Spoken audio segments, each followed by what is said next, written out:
Okay, now see, first of all, we know this that the period of embryogenesis or the organogenesis is 3rd to 8th week. And in this also, if some controversial question comes, like one more thing before that, the period most susceptible to teratogenic insults like by drugs and other things, okay, that period is 3rd to 8th week. And in this question also, you should know that initial period, that is 3rd or 4th week, it is most susceptible. Okay, as the time goes on, susceptibility decreases. So the time period overall most susceptible to teratogenic insult is 3rd to 8th week. Okay, now after this we will talk about further what happens in the 3rd week. As you can see, this is a trilaminar disc. Okay, and this is oropharyngeal membrane at the cranial end. At the caudal end there is your cloacal membrane. Correct it please. This is the cloacal membrane at the caudal end. Okay, now see, between the primitive node and the oropharyngeal membrane there is notochord. Okay, and this is above the notochord, this is the neuroectoderm. Now what happens? Now see, this is amniotic cavity, this is yolk sac. Again the same picture, but again in a different different manner or different view. This is your notochord, this is primitive node, this is cloacal membrane, between this there is primitive streak, and at the cranial end there is oropharyngeal membrane. Now first we will study that how the neural tube forms. Okay, now see, this is the notochord. About this we had read earlier, okay, that how the notochord forms. And this is the intervening mesoderm around the notochord, which is mostly just adjacent to the notochord there is paraxial mesoderm. Notochord itself is formed from the axial mesoderm, or you can say epiblast cells, because epiblast cells invaginate in the region of notochord above that and form the notochord, okay, through the axial mesodermal cells. Or I can say that epiblast cells which invaginate in the region of notochord, they are called as axial mesodermal cells, and just adjacent to the notochord there are paraxial mesodermal cells. Now see, this is endoderm behind that, beneath that, and above the notochord there is ectoderm, which we will call as neuroectoderm. Okay, now what happens is, this neuroectoderm above the region of notochord, it gets thickened, okay, and forms the neural plate. Like this is notochord, above that is neuroectoderm, which gets thickened to form the neural plate. Now what happens is, the neural plate, it gets depressed in between. Okay, it gets folded like this in between, that there is a pit between the cells, pit in between. This pit is called as the neural groove. Okay, and the folds are elevated around that, just like this thing has become like this. So this we will call as the neural folds, and the cells at the edges of the neural folds, they will be called as the neural crest cells. Okay, now what happens, this pit becomes more and more deeper and finally forms a tube-like structure, which we call as the neural tube. And these cells, the neural crest cells at the edges of neural folds, they undergo epithelial to mesenchymal transition. How? This is what? Ectoderm or the epithelium. What is this? Mesoderm. So we can say that neural crest cells migrate here, so they undergo epithelial to mesenchymal transition. Okay, now see, now what happens, these neural crest cells, they are arranged here and later they form further structure, there are some derivatives of neural crest about which we will study later.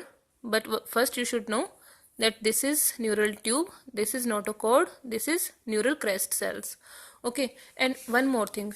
This fusion, this fusion of neural folds, it occurs in the region of cervical somites. We will study about the somites also, but you should know at this step that this fusion begins in the cervical region at the level of fifth somite, and from there it proceeds cranially as well as caudally.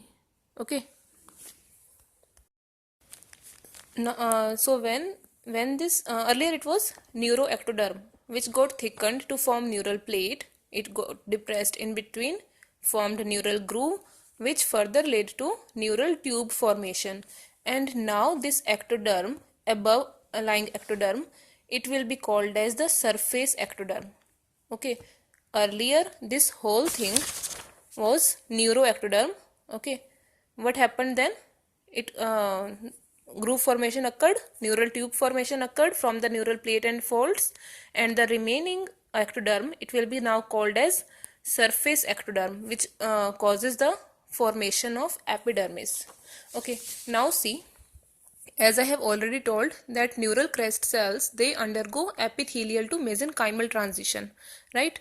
And these neural crest cells, it is also called as the fourth germ layer. It will also give rise to many of the structures in the body. Okay, now one thing. What is the difference between the mesoderm and mesenchyme exactly? Sometimes we use the term mesoderm and sometimes we use the term mesenchyme. So what is mesoderm? Mesoderm refers to the cells which are derived from the epiblast cells.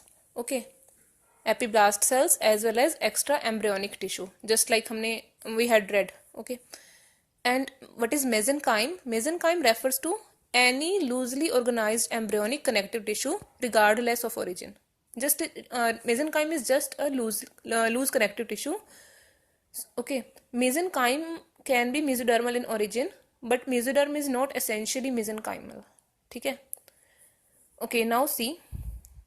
Now we will study about the how the molecular regulation of how this neural tube and neural crest, etc., how they are under the control of some genes and how they are regulated. The most important thing here is the BMP4, that is the bone morphogenetic protein. Okay, this bone morphogenetic protein, which we had read earlier also, that it induces the ventralization of mesoderm, forming example kidney from the intermediate mesoderm. Now see, what is its role in ectodermal thing. Now see, at high level it leads to the formation of epidermis from the surface ectoderm. Okay, so we can say it is at the higher level in the ectodermal region, and it is at the intermediate level in the edges of this neural folds forming the neural crest. Okay, and its low level, that is in the region just above the notochord. Okay, the exactly neural tube region which forms the neural tube, means the part of neuroectoderm which forms the neural tube and plate. There the BMP4 is at the lower level and thus leads to the formation of neural tube and plate. So again, the neural crest formation, it is regulated by bone morphogenetic protein at the intermediate level. Okay, what it does basically, this BMP4 along with fibroblast growth factor, about which we have read earlier also, plus WNT protein gene, they stimulate PAX3. Okay, which, or you can say they upregulate the expression of PAX3, which specifies the borders of neural plate. Okay, because neural crest cells are present at the border of neural plate, so they define that what should be the border and at what level the edges should be there. Okay, so this PAX3 one thing, it specifies the neural plate border, and also it upregulates further the expression of snail, that is SNAIL, snail, and FOXD3, which specify the cells as neural crest cells. Like PEX, this is neural plate, है ना? So it will define the borders, that at what level the neural tubes neural tube should form. Okay, so it forms like this. Okay, now here is the gene BMP4, FGF, and WNT. Okay, they specify the borders of neural plate, as well as they stimulate PAX3. This PAX3, it specifies that the cells here, they should be the neural crest cells. Okay, and again, sorry, first of all I'm repeating, this BMP4 plus FGF plus WNT, all of these, they stimulate PAX3, they causes upregulation. This PAX3, it specifies the borders of neural plate. Okay, and one more thing, it stimulates snail and FOXD3. This snail and FOXD3, they specify the cells here to be as neural crest cells. Okay, and again this snail and FOXD3, they regulate the expression of slug gene, which promotes the migration of these neural crest cells to the mesoderm. Okay, like it is like this now. So it causes migration of neural crest cells. So this was the molecular regulation of neural crest, first by BMP4, FGF, and WNT, which stimulates PAX3, which further stimulates snail and FOXD3, and later slug.